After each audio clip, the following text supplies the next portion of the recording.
everyone. I just want to go over a few quick things about your scholarship essay assignment. So if you do remember last week, we did our brainstorming for that assignment. Please feel free to go back to that and go back to those articles I provided that had all of the tips, because you can kind of see that we go straight from that brainstorming where we were just kind of coming up with ideas for each mini essay. And now we're going straight to the submission. So we don't have a lot of the writing process in this. I don't have an outline for you. But also keep in mind that we are supposed to be applying what we've learned. So if you do go to the actual essay instructions, you have obviously your prompts, the 3 questions you're answering in 7 to 10 sentences. I have your requirements. We should still be using MLA format. We need to make sure we're answering all parts of the prompt. We need to stick to the required 7 to 10 sentences. And then this is kind of your structure. So you do want to think about the fact that you have a very limited amount of sentences to write in because you can't go over that 10. So as we think about the parts of an essay that we've learned from the About Me essay, we're now kind of condensing that. So if you think about kind of the first sentence of this essay, you should be starting with kind of a short, engaging introductory statement and a clear thesis. You can kind of merge those two together if you want to. Kind of how you approach that is up to you. But don't forget that every essay needs a clear thesis statement. You've got to answer the prompt and have that why aspect in your thesis. So I gave you some examples here. Then from there, you would go into kind of what we would consider in a real essay, your body paragraphs, but these would be more sentences. So remember that we still want to follow the Toulmin model. So if you're going to, let's say you're writing your financial aid scholarship essay, you might need to merge your claim and your grounds. Those might go together. So you might say something like, I have a great financial need this semester as my bills are growing in reference to my tuition, and overall I'll be spending, and then you'd go into your specific grounds, your details, your specific example. Overall, I would be spending over $2,000 in tuition, but due to school, I could only work 20 hours, which means I'm only going to be bringing in $1,000 in income. So you can kind of merge them together, but make sure that you're still using that format of make your claim. I'm in need of financial assistance, and then do your grounds. What's your specific example or reason to support it?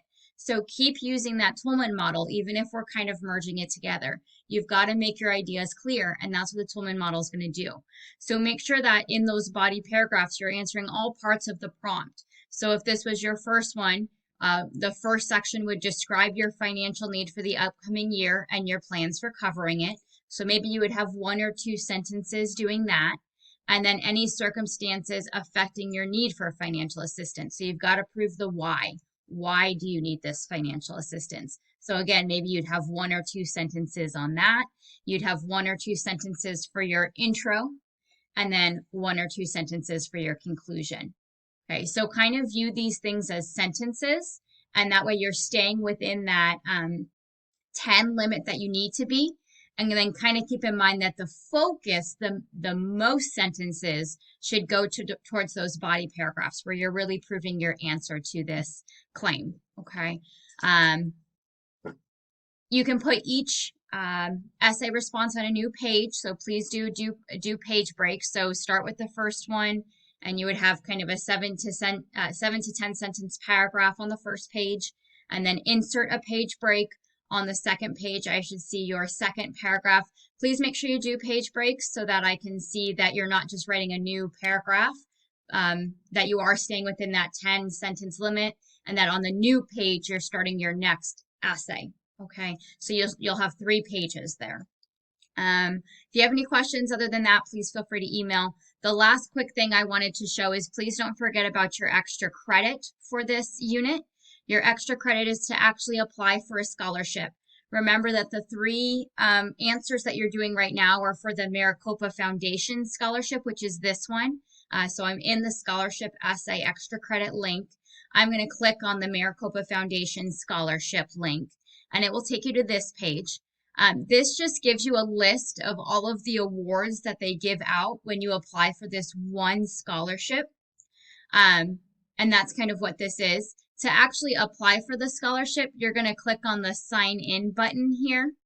I'm already logged in, so that's why I don't have it. So you'll click on the sign in button here, and that will take you to the application page.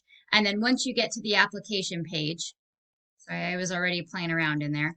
You're going to fill out all this information, and you can see that you have most of it, your name, email address, your major, kind of some general questions. The only question you don't have is, please let them know what receiving a scholarship would mean to you. I don't have that as one of my essay questions, but then fill in the rest of the questions, and then here are your same ones that you answered for my essay questions. So what are your academic goals? How do you plan on achieving them? Describe your extracurricular activities, and then financial need. So you can see that all the ones that I had you do for the essay are here. So now you're just copying and pasting them over to this, and then you hit finish and submit, and there you go. You've applied to all of those scholarships in one time. Okay. So again, click on that link in the extra credit right here. Then click on the sign in page. It will have you create your accounts here, and then you can go through the application process.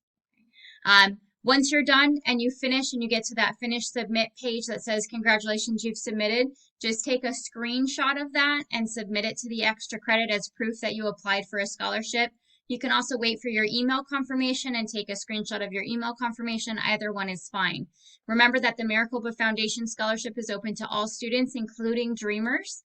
If you don't want to apply for that one for whatever reason, I gave you lots of other possibilities of scholarships. You're welcome to go out and try to find one on your own.